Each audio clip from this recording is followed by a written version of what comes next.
নমস্কার, আজকে আর একটা নতুন রেসিপি নিয়ে চলে এলাম। আজকে বানাবো মোচার ঘন্ট। মোচার ঘন্টর জন্য আমি মোচাটা আগে থেকে কেটে সেদ্ধ করে নিয়েছি। মোচার সঙ্গে আমি ছোলা একটু সেদ্ধ করে নিয়েছি। মোচার ঘন্ট নিরামিষও বানানো যায়, আমিষও বানানো যায়। আজকের আমি নিরামিষ মোচার ঘন্ট বানিয়ে দেখাবো। তার জন্য মোচা তো নিয়েছি, এখানে আলু কেটে নিয়েছি ডুমো ডুমো করে, আর এখানে একটু টমেটো কুচি, কাঁচা লঙ্কা, গোটা গরম মশলা, শুকনো লঙ্কা ফোড়নের জন্য, আর নারকেল কোড়া, নারকেল কুচি, এইগুলো নিয়েছি আপাতত। আর একটু আতপ চাল ভিজিয়ে রেখেছি, এটা রান্নার সময় লাগবে। এবারে আমি ফার্স্ট তেলটা গরম করতে দিয়েছি কড়াইতে। এবারে আমি আলুটা ভেজে নেব।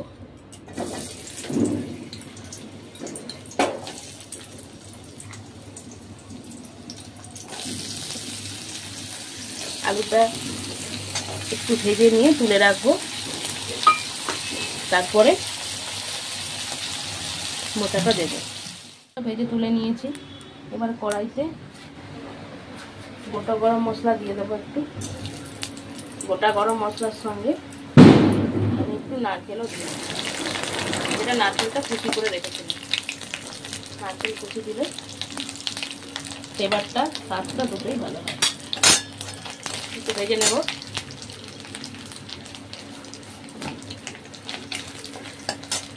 ভেজে নেওয়ার পরে একটু গোটা জিরে দেব,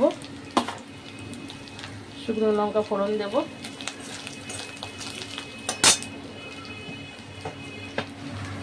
এখানে একটা পেস্ট বানাবো।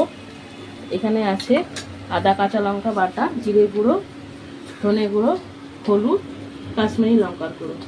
এটাতে একটু জল দিয়ে রেডি করে নেব।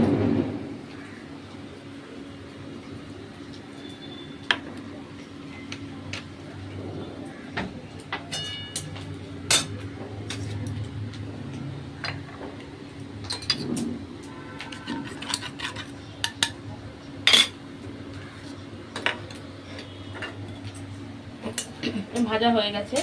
এরপরে দিয়ে দেবো আমি টমেটো কুচি।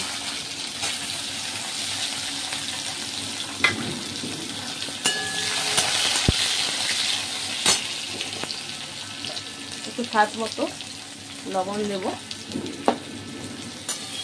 যাতে টমেটো তাড়াতাড়ি একটু গলে যায়।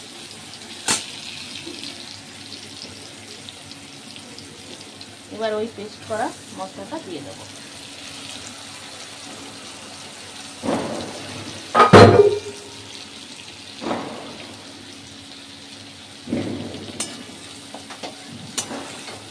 গ্যাসের ফ্লেমটা মিডিয়াম রাখবো।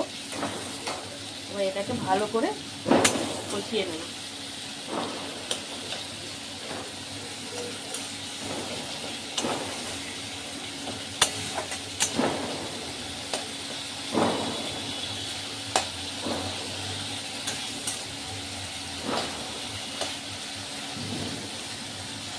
এরপরে এর মধ্যে কাঁচা লঙ্কা দিয়ে দেবো।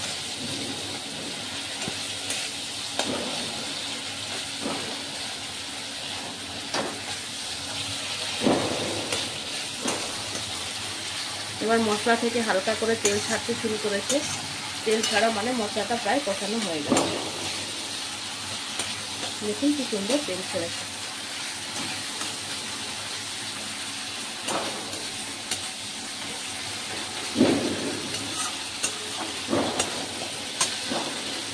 এরপরে মশলাটা দিয়ে দেবো।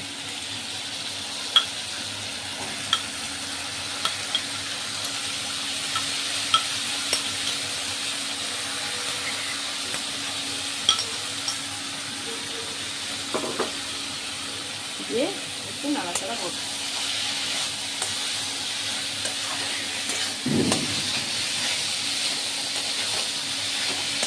এরকম নাড়তে হবে।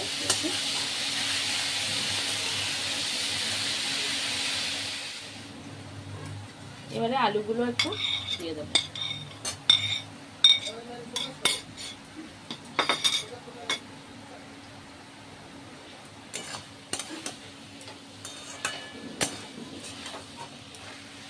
আলুগুলো দিয়ে দিলাম। এরপরে যে গোবিন্দভোগ চালটা ভিজিয়ে রেখেছিলাম, সেটা এর মধ্যে দিয়ে দেব।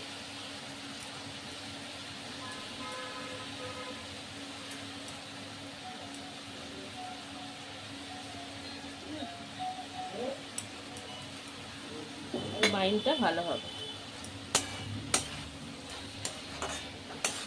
এর মধ্যে একটু চিনি আর একটু লবণ অ্যাড করব।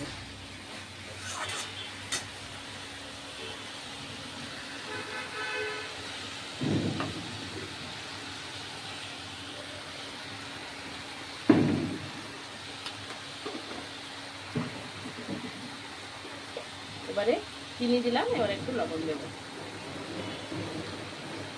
দিয়ে একটু ভালো করে কষিয়ে নেব। সব প্রায় কমপ্লিট হয়ে গেছে, এই দেখুন প্রায় কমপ্লিট। এরপরে সব শেষে একটু গরম মশলা, একটু ঘি ছড়িয়ে রান্না শেষ করব।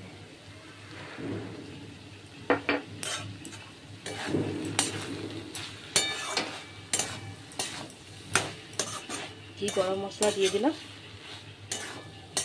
এবারে নামিয়ে নেব।